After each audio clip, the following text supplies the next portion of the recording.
नमस्कार दोस्तों, स्वागत है आपका माइंडसेट मास्टरी में, जहां हम लाते हैं दुनिया की सबसे असरदार किताबों की गहराई से समझाई गई ऑडियो बुक समरी, वो भी आपकी अपनी भाषा हिंदी में।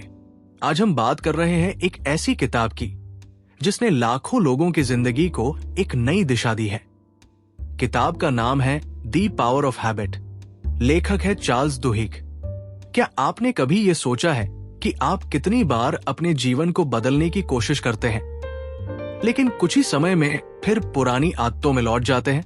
आपने खुद से वादा किया होगा, इस बार पक्का बदल जाऊंगा, लेकिन फिर वही पुराना रूटीन। क्यों? इसका कारण है आपकी आदतें। हमारी जिंदगी का 40 से 50% हिस्सा हमारी डेली हैबिट से बनता है। यानी हम वो नहीं जो हम कभी कभार करते हैं, हम वो है जो हम हर दिन दोहराते हैं। अब सवाल ये है, क्या आदतें बदली जा सकती हैं? और अगर हां, तो कैसे? चलिए इस किताब की मदद से जानते हैं आदतों की असली ताकत और उन्हें बदलने का साइंटिफिक तरीका। चैप्टर 1, हैबिट लूप, आदतों का चक्र। हर आदत 3 हिस्सों से बनी होती है: क्यू, संकेत, रूटीन, आदत, और रिवॉर्ड, इनाम। इसे हैबिट लूप कहा जाता है। जब भी कोई क्यू यानी संकेत मिलता है, तो हमारा मस्तिष्क एक ऑटोमेटिक रूटीन को ट्रिगर करता है और अंत में हमें उस रूटीन से मिलने वाला एक रिवॉर्ड मिलता है। मान लीजिए हर शाम आप थोड़ा थक जाते हैं। क्यू है थकावट, रूटीन बनती है चाय पीना या स्नैक्स खाना, और रिवॉर्ड है एक झूठा आराम, एक टेम्पररी सेटिस्फैक्शन। ये साइकिल इतनी बार दोहराई जाती है कि वो आपकी आदत बन जाती है। अब अगर आप चाहते हैं कि ये आदत बदल जाए, तो आपको इस लूप को समझना होगा। आदत को पूरी तरह मिटाने की जरूरत नहीं, बस उसकी रूटीन को बदल देना है। क्यू और रिवॉर्ड को वही रहने दीजिए, रूटीन को स्वैप कीजिए। एग्जाम्पल, अगर आप ऑफिस जाते वक्त हर दिन कॉफी लेते हैं और ये केवल आदत है, जरूरत नहीं, तो आप अपने रूट को बदल सकते हैं। धीरे धीरे आपका दिमाग वो क्रेविंग भूल जाएगा। चैप्टर 2, विल पावर, इच्छा शक्ति की असली शक्ति। बहुत से लोग सोचते हैं कि कुछ लोग नेचुरली डिसिप्लिन होते हैं, लेकिन ये सच नहीं है। चार्ल्स दुहिग बताते हैं कि इच्छा शक्ति एक मांसपेशी यानी मसल की तरह होती है। जितना ज्यादा आप इसे इस्तेमाल करेंगे, ये उतनी ही मजबूत होगी। एक स्टोरी सुनिए। अनीता नाम की लड़की ने अपने प्रोफेसर से पूछा, मैं बार बार हैबिट्स बदलने की कोशिश करती हूं, लेकिन कभी लॉन्ग टर्म सक्सेस नहीं मिलती। उसके प्रोफेसर ने जवाब दिया, हर दिन एक छोटी सी चीज पर कंट्रोल करो। कोई बड़ी आदत मत बदलो, बस कंसिस्टेंसी रखो। अनीता ने तय किया, वो हर सुबह उठकर अपने बेड को अच्छे से लगाएगी। धीरे धीरे इस छोटी हैबिट ने उसमें डिसिप्लिन लाना शुरू किया। फिर उसने देखा, अब वो खुद को जंक फूड से रोक पा रही थी। वो सोशल मीडिया पर कम समय बर्बाद कर रही थी। इससे सीख मिलती है, कंसिस्टेंसी से आपकी इच्छा शक्ति बढ़ती है। छोटे डिसीजंस में जीत आपको बिगर चैलेंजेस के लिए तैयार करती है। चैप्टर 3, कीस्टोन हैबिट्स, एक आदत जो सब कुछ बदल दे। कुछ आदतें इतनी ज्यादा पावरफुल होती है कि अगर आप उन्हें डेवलप कर ले, तो वे आपकी जिंदगी के बाकी क्षेत्रों को भी ट्रांसफॉर्म कर देती है। इन्हें कहा जाता है कीस्टोन हैबिट्स। मान लीजिए आप रोज 30 मिनट की एक्सरसाइज करना शुरू करते हैं।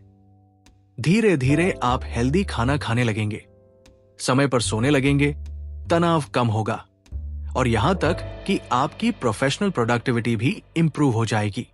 ये डोमिनोज इफेक्ट जैसा होता है। एक छोटी हैबिट पूरी लाइफ की दिशा बदल देती है।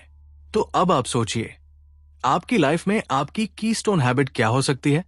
क्या वो सुबह जल्दी उठना है, या हर दिन एक पेज पढ़ना, या फिर रात को मोबाइल को दूर रखकर सोना? एक हैबिट चुनिए और पूरे दिल से उस पर काम कीजिए। बाकी चीजें खुद ब खुद बदलने लगेंगी। Chapter 4, organised habits, structured routine की ताकत। बहुत से लोग दिन भर व्यस्त रहते हैं, लेकिन फिर भी वे कुछ बड़ा अचीव नहीं कर पाते। क्यों?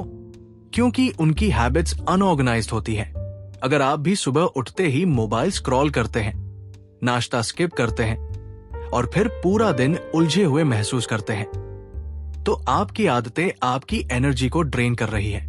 चार्ल्स दुहिग कहते हैं, अगर हम अपने दिन को पहले से प्लान कर ले तो हमारी डिसिशनल फटीग कम हो जाती है और यही हमें क्लैरिटी और प्रोडक्टिविटी देती है।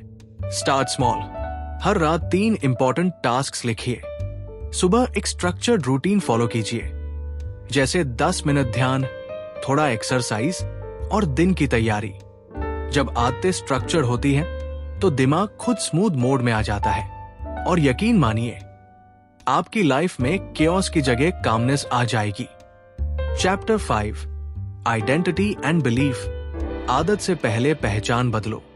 ये चैप्टर सबसे महत्वपूर्ण है। चार्ल्स दुहिग कहते हैं, जब तक आप अपनी आइडेंटिटी नहीं बदलते तब तक हैबिट चेंज अस्थायी रहता है। अगर आप खुद से कहते हैं मैं लेजी हूं या मैं डिसिप्लिन वाला इंसान नहीं हूं, तो आप अपने ही वर्ड से खुद की बाउंड्रीज तय कर रहे हैं। इसके बजाय आपको अपनी आइडेंटिटी रीडिफाइन करनी होगी। एग्जाम्पल, ना कहें मैं स्मोकिंग छोड़ने की कोशिश कर रहा हूं, बल्कि कहें I am not a smoker. ना कहें मैं एक्सरसाइज करने की कोशिश करता हूं, बल्कि कहें I am a fit person. और फिट लोग एक्सरसाइज करते हैं। जब आप खुद की डेफिनेशन बदलते हैं तब हैबिट्स भी बदलने लगती है। बिलीफ यानी विश्वास, ये बदलाव का सबसे बड़ा इंजन है। जब तक आप खुद पर विश्वास नहीं करते कि आप बदल सकते हैं, तब तक आप बदल नहीं सकते। अब क्या करें? अब जब आपने पूरी समरी सुनी है तो सवाल यह है, क्या आप एक अच्छी हैबिट आज से शुरू करेंगे? याद रखिए, हैबिट चेंज एक मैजिक ट्रिक नहीं है। ये एक सिस्टम है जिसे डेली अप्लाई करना होता है। हर दिन एक छोटी जीत, एक छोटी हैबिट, और कुछ महीनों बाद आप खुद को एक नई पर्सनैलिटी में बदलते हुए पाएंगे। अगर आपको इस वीडियो से कुछ सीख मिली हो तो इसे लाइक करें और कमेंट में लिखें, मेरी ये सबसे खराब आदत है और मैं आज से इसे बदलने की शुरुआत कर रहा हूं। ऐसे ही और life changing audio book summaries के लिए चैनल माइंडसेट मास्टरी को सब्सक्राइब करें और बेल आइकन दबाएं ताकि अगला वीडियो आप मिस ना करें। याद रखिए, एक छोटी सी आदत आपकी पूरी जिंदगी बदल सकती है। मिलते हैं अगले वीडियो में। Keep growing, keep learning. Thank you.